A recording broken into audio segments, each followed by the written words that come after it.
মাধ্যমিক 2025 সালে ফাইনাল পরীক্ষায় অঙ্ক সাবজেক্টে 4 দাগে 2 মার্কের যে 10টি প্রশ্ন আসে 10 দুগুণে 20, এই 20 নাম্বার ফুল মার্কস পেতে চাইলে আজকের ভিডিওটি তোমাকে দেখতেই হবে, কারণ এই ভিডিওর মধ্যে দিয়েই তুমি 2 মার্কের যে অঙ্কগুলি কমন পাবেই পাবে।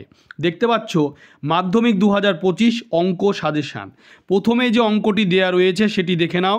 বার্ষিক 5% সরল সুদের হারে কত টাকার মাসিক সুদ 1 টাকা তা নির্ণয় করো। এরপরে 2 দাগে বার্ষিক সরল সুদের হার 4% থেকে 3.34% হওয়ায় এক ব্যক্তির বার্ষিক আয় 60 টাকা কম হয়, ওই ব্যক্তির মূলধন কত। এরপরে 3 দাগে রয়েছে কোনো মূলধনের 5% সুদের হারে 2 বছরের চক্রবৃদ্ধি সুদ 615 টাকা, মূলধন নির্ণয় করো। 3টে অঙ্ক তোমরা দেখতে পেলে। এরপরে 4 দাগে যে অঙ্কটি রয়েছে সেটি দেখে নাও। বার্ষিক নির্দিষ্ট শতকরা চক্রবৃদ্ধি হার সুদে কিছু টাকা n বছরে দ্বিগুণ হলে কত বছরে 4 গুণ হবে। 5 8% হার চক্রবৃদ্ধি সুদে কোনো মূলধন 8 বছরে দ্বিগুণ হলে কত বছরে 4 গুণ হবে। 6 একটা অংশীদারি ব্যবসায় 3 জনের মূলধনের অনুপাত 3:8:5 এবং প্রথম ব্যক্তির লাভ তৃতীয় ব্যক্তির লাভের থেকে 60 টাকা কম হলে ব্যবসায় মোট কত লাভ হয়েছিল। অঙ্কগুলি সবকটি ভেরি ভেরি ইম্পর্টেন্ট, প্রত্যেকটি পেজেই রয়েছে, টেস্ট পেপারেও দেখতে পাবে। এরপরে 7 দাগে রয়েছে যে এবিসি 3 জন একত্রে একটি ব্যবসায় 1/2:1/3:1/4 অনুপাতে মূলধন দেয়, তাদের বছরের শেষে 13,000 টাকা লাভ হলে এ লভ্যাংশ নির্ণয় করো। 8 দাগে রয়েছে x² - x = k, 2x - 1 সমীকরণের বীজদ্বয়ের সমষ্টি 0 হলে k এর মান নির্ণয় করো।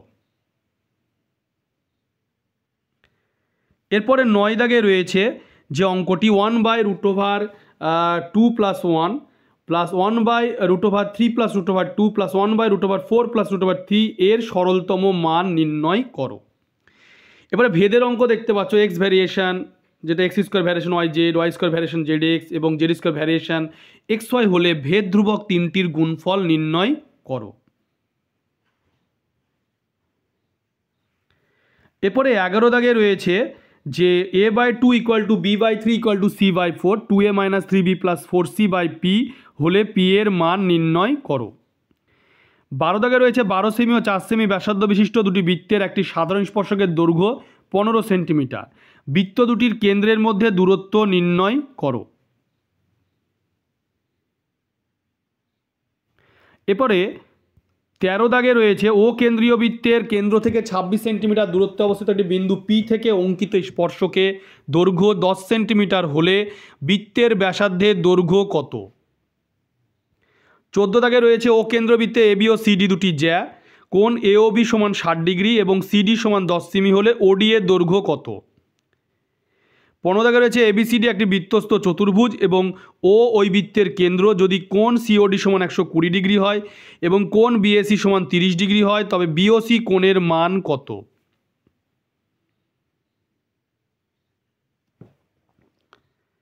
এরপরে 16 দাগে রয়েছে যে একটি লম্ববৃত্তাকার শঙ্কুর পার্শ্বতলের ক্ষেত্রফল ভূমির ক্ষেত্রফলের √5 গুণ হলে শঙ্কুর উচ্চতা ও ব্যাসার্ধের অনুপাত কত। 17 দাগে রয়েছে কোনো গোলকের ব্যাসার্ধের দৈর্ঘ্য বৃদ্ধি 50% করলে বক্রতলের ক্ষেত্রফল শতকরা কত বৃদ্ধি পাবে। 18 দাগে রয়েছে ax² + bx + 35 = 0 সমীকরণের বীজদ্বয় -5 এবং -7 হলে a এবং b এর মান নির্ণয় করো। 19 দাগে x 12 y 27 ক্রমিক সমানুপাতি হলে x এবং y এর ধনাত্মক মান নির্ণয় করো।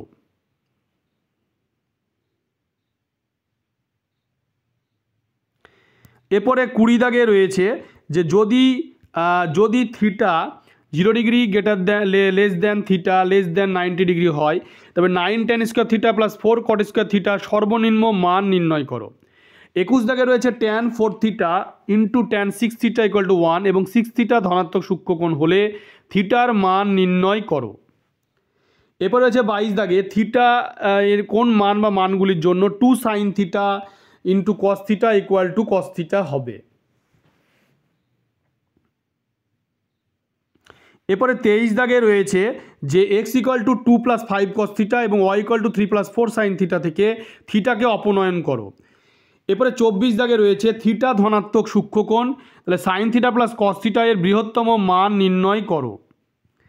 এরপরে 25 দাগে রয়েছে sec থিটা + tan থিটা = √3 হলে cos থিটা এর মান কত।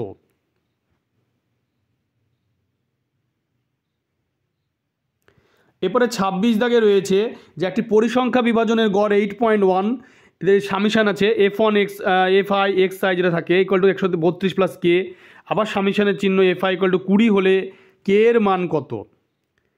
এবার 27 দাগে রয়েছে যদি ui = xi - 25/10, সামিশান fi ui = 20, তাহলে সামিশান fi = 100 হয়, তবে দেখতে পাচ্ছি x বার আছে এখানটায়, এর মান কত।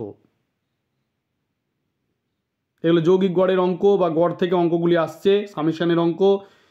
এবারে 28 দাগে রয়েছে ঊর্ধ্বক্রমে সাজানো 6 8 10 12 13x তথ্যের গড় এবং মধ্যমা সমান হলে x কত, x সমান কত, এই মানটা বের করতে হবে। এরপরে 29 দাগে রয়েছে 7x - 3 10, তারপর x + 3 এবং x - 5 এর যৌগিক গড় 15 হলে ওই রাশিগুলির মধ্যমা কত।